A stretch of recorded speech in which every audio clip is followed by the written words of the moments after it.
don't know if I have to read this because this is such a close friend. I mean, I'll tell you a personal story very, very quickly. When I was here in New York and was Administrative District Council 37, big union, we had a few issues that we had to deal with. And when I got here on the ground, coming from Washington, D.C., I got a call from this young lady. And she said, Lee, if you want to talk, we can sit down and talk about the future of 37, and if I can give you some insight, I'd very much appreciate to do so.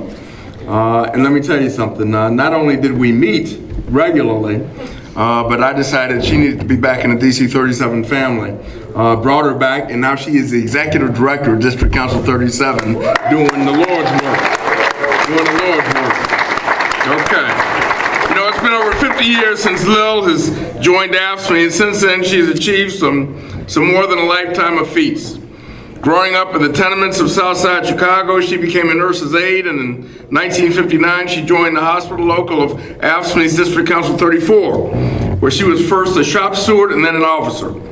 She was hired as a staff rep by AFSCME District Council 19, where she spearheaded the creation of 5 locals and led an organizing drive in 4 Chicago mental hospitals.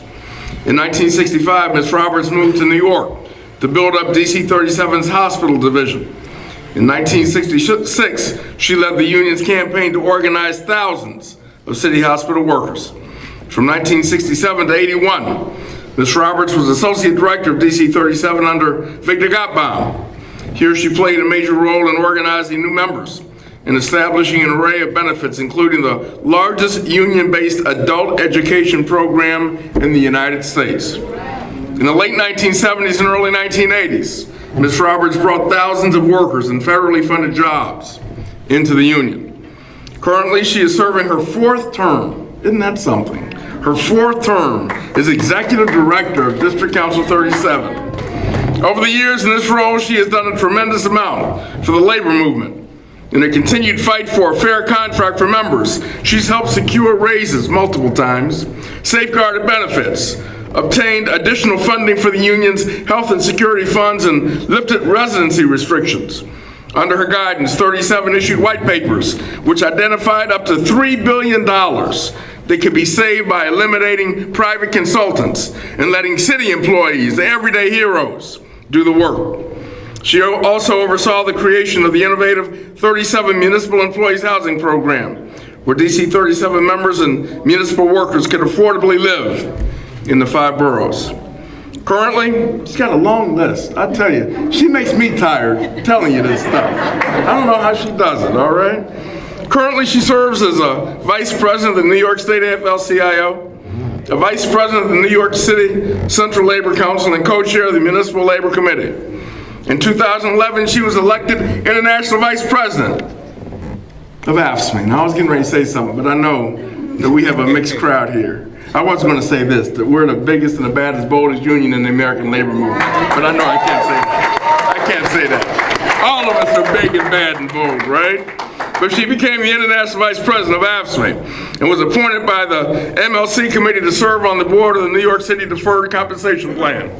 In 2010, the Network Journal named her one of the 25 most influential black women in business. In business? In business. Oh, wow. We honor the accomplishments of Lil and all the hard work she has put in for our community. Her dedication and perseverance throughout the years helped shape the labor community into what it is today. Not only the AFSCME community, but the labor community. We're proud to present Ms. Roberts as a hero of labor and Lifetime Achievement Award winner. Sister, stand up and give her a round of applause.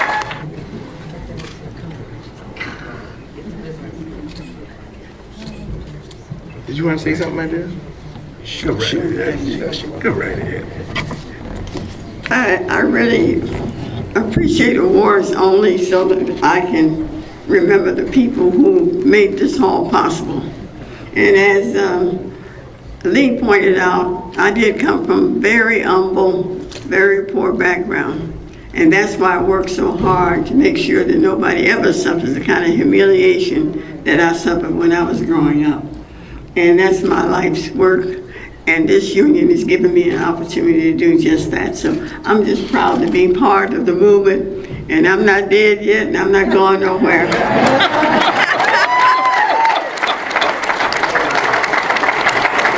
I got a lot of kicking to do. Thank you.